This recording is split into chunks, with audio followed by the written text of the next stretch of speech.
Hey Wargamers, Games Workshop released the latest update for Warhammer 40k, meaning new points and new FAQ. It is fall, so it's that time of year again. And so today we're going to take a look at what those changes mean for Tau. Now, there are some relatively modest but meaningful point changes. That's probably the thing that you're most concerned about. So as far as point decreases go, Farsight goes down to 95, Crew Carnivores down to 65, Flesh Shapers down to 45, Trail Shapers to 55, War Shapers down to 50, and Crew Rampagers down to 95. So most of these are a 10-point reduction. Rampagers are down 15, just because they were struggling a little bit. But yeah, overall, some welcome point decreases, especially for Farsight, is getting a nice little chunk of points off of him, freeing up some points to compensate for some of the point increases we have. So piranhas are up to 60, riptides are up to 190, and single crew tox are up to 40, but pairs of 2 or 3 are still 60 and 90 points respectively. So piranhas, that's a 5-point increase. Riptides, that's a 10-point increase. And so these changes are, like I said, modest but meaningful. My list that I'm running right now has 3 piranhas, 3 riptides in it. So that's a 45-point increase. That basically takes one of those piranhas out of the equation. So now I'm dropping down to 2 piranhas instead of 3. But that's offset a little bit by the change to Farsight if I'm bringing Farsight. But I really don't think that the changes to Crew really are going to convince anybody that those are things that they need to be taking.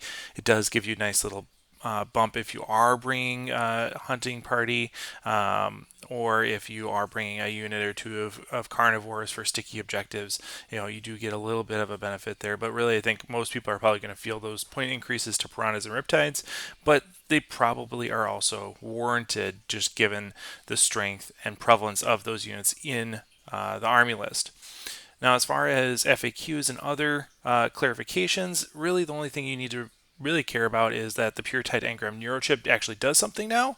It used to be essentially unfunctional. It just didn't do anything the way the rules were written, but now it gives you 1 CP on a roll of a 4-up when the bearer is targeted with the stratagem. So a nice little mechanism for CP regen there. Really, that does fit more in line with how the Pure Tide Engram Neurochip was supposed to work when the Codex released. So that all makes sense, and that's really useful for Red Cadre because all the detachments need a lot of CP, but I think Red Cadre is one where you really, really want it. So that's great that actually has a function now. Other clarifications include things like crisis suits have a pit value of 0. Great. Join the hunt. The Crute detachment stratagem that allows you to basically pull a unit back from the death. After it's been destroyed, you can put it back on the table.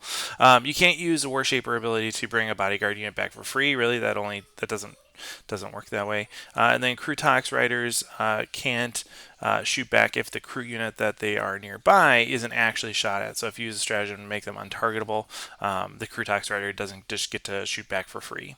But yeah, nothing too earth-shattering there aside from just the nice improvement that Pure Tide actually does something. So overall, I think this is a fine change. It doesn't really change how much or how many people's armies are going to be played or used. It just makes them a little bit more expensive, and so you have to drop a unit or something like that, which in many cases won't be the end-all be-all of how a list performs. There's many other things that are going to be more important than having just that one extra piranha, for example. So let me know what you think in the comments below, and as always, happy wargaming. Watching. If you stuck around to this point in the video, maybe you want to join our Discord community as well. There's a link in the description below. Special thanks to all my supporters over on Patreon, but especially the folks that you see on your screen now. If you want to help make more invasive wargaming videos, consider joining our community over there as well.